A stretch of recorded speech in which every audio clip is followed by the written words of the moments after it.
नमस्कार मुलांनो, इयत्ता चौथी विषय बालभारती. पाठाचे नाव आहे ईदगाह आणि या पाठाचा आज आपल्याला स्वाध्याय पाहायचा आहे. चला तर मग सुरुवात करूया.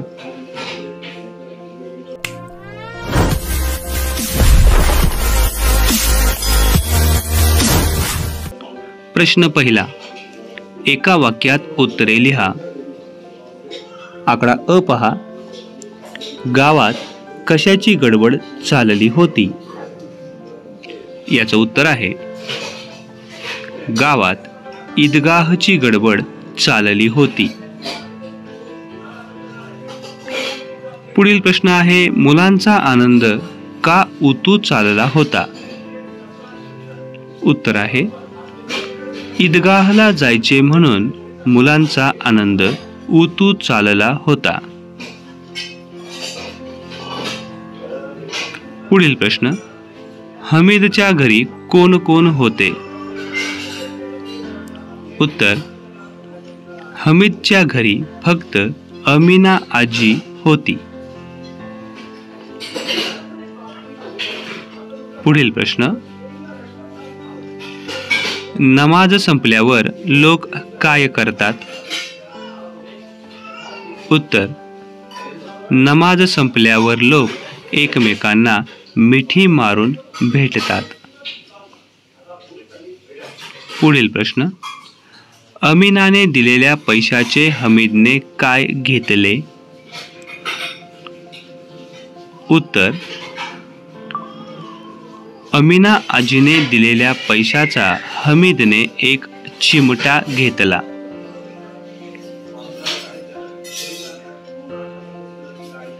प्रश्न दुसरा, थोडक्यात उत्तरे लिहा.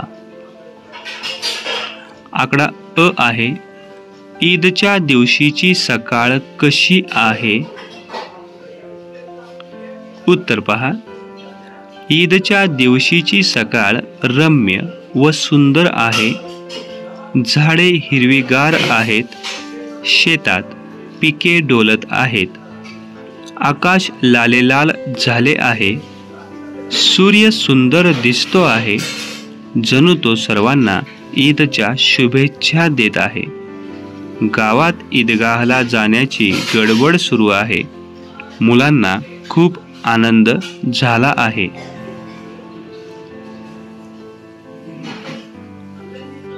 पुढील प्रश्न पहा. ईदच्या दिवशी मुलांचा आनंद कसा आहे? याचं उत्तर पहा,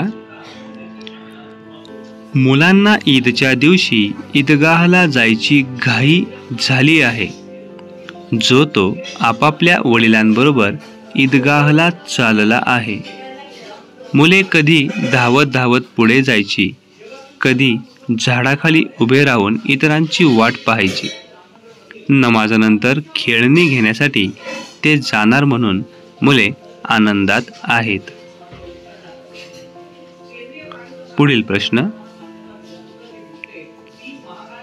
हमीद कोणत्या आनंदात होता? उत्तर आहे अब्बाजान पिशव्या भरून पैसे आणतील व अम्मीजान अल्लाच्या घरून त्याच्यासाठी खूप छान छान गोष्टी आणील असा हमीदचा विश्वास असल्यामुळे तो आनंदात होता.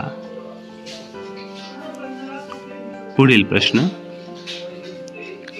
ईदची प्रार्थना कशी चालते त्याचे वर्णन करा.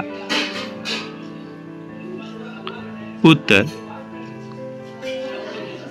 चिंचेच्या गर्द सावलीत फरशीवर जाजम अंथरलेले होते. रोजे करणाऱ्यांच्या लांब लचक रांगा लागल्या होत्या. जो नंतर येतो तो मागे उभा राहतो. नमाज पडताना सर्व समान असतात. सगळे एकदम खाली वागतात, गुडघे टेकतात. प्रार्थनेचे हे दृश्य छान दिसते. नमाज संपल्यावर एकमेकांना मिठी मारून भेटतात. पुढील प्रश्न पहा. ईदगाह जवळच्या मेळ्यात हमीदच्या मित्रांनी काय काय मौज केली? उत्तर पहा. नमाज संपल्यावर मुले मेळ्याकडे धावली. मेळ्यात हत्ती, घोडे, उंट असलेली चक्रे होती. महमूद, मोहसिन, नूर व सम्मी हे हमीदचे मित्र चक्राकार बसले. नंतर सारे खेळण्यांच्या दुकानाकडे गेले. महमूदने शिपाई घेतला तर मोहसिनने पानक्या खरेदी केला. नंतर ते मिठाईच्या दुकानापाशी आले. कुणी रेवड्या, कुणी गुलाबजामुन तर कुणी जिलबी व करंजी घेऊन खात होते. अशी हमीदच्या मित्रांनी मौज केली. पुढील प्रश्न पहा.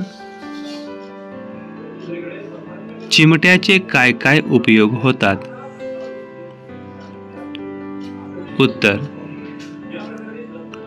फुलके तव्यावरून उतरायला चिमटा वापरतात. विस्तवावर फुलके भाजायलाही चिमटा उपयोगी आहे. तसेच कोणी विस्तवातले निखारे मागायला आले तर चिमट्याने निखारे पटापट उचलून देता येतात. खूप हात भाजू नयेत म्हणून चिमट्याचा उपयोग केला जातो.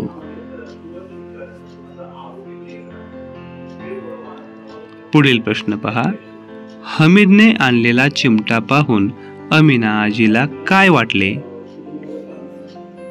उत्तर पहा. हमीद जत्रेतून आला तेव्हा अमीना आजीने त्याला कडेवर घेतले. त्याच्या हातातला चिमटा पाहून ती आधी दुःखी झाली. मेळ्यात न खाता न पिता याने चिमटा का आणला असे तिने विचारले. आजीचे हात स्वयंपाक करताना भाजू नयेत म्हणून हमीदने चिमटा आणला हे कळताच तिचा राग गेला. तिचे मन भरून आले. तिला रडू कोसळले. पदर पसरून तिने हमीदला आशीर्वाद दिला. पुढील प्रश्न. गाळलेल्या जागी योग्य शब्द लिहा. आकडा अ पहा. जणू तो साऱ्या जगाला टिंबटिंब शुभेच्छा देत आहे. उत्तर आहे ईदच्या. आकडा आ पहा. हमीदचे अब्बा मागच्या वर्षी टिंबटिंब बळी गेले. उत्तर आहे कॉलऱ्याला. आकडा ई पहा. हमीदच्या खिशात टिंबटिंब पैसे आहेत. उत्तर आहे 3च. आकडा ई पहा. दुकानदाराने आधी चिमट्याची किंमत टिंबटिंब पैसे सांगितली. उत्तर 6. प्रश्न चौथा आहे शब्दसमूहांचा वाक्यात उपयोग करा. आकडा अ आहे आनंद उतू जाणे. याचा वाक्यात उपयोग पहा. मितालीचा वर्गात पहिला नंबर आला तेव्हा तिच्या चेहऱ्यावर आनंद उतू गेला. आकडा आ पहा. धुडकावून लावणे. याचं वाक्य पहा. सुट्टीत बाहेरगावी जाण्याचा बेत बाबांनी धुडकावून लावला. आकडा ई. मन लालचावणे. याचं वाक्य पहा. दुकानातील मिठाई पाहून छोट्या राजूचे मन लालचावले. आकडा ई. मनावर ताबा मिळवणे. याचं वाक्य पहा. दिवाळीत अगदी कमी फराळ खाऊन मनालीने मनावर ताबा मिळवला.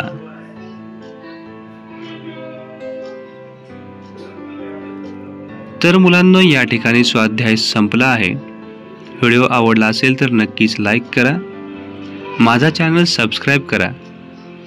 आपण पुढील व्हिडिओमध्ये भेटूया. तोपर्यंत धन्यवाद.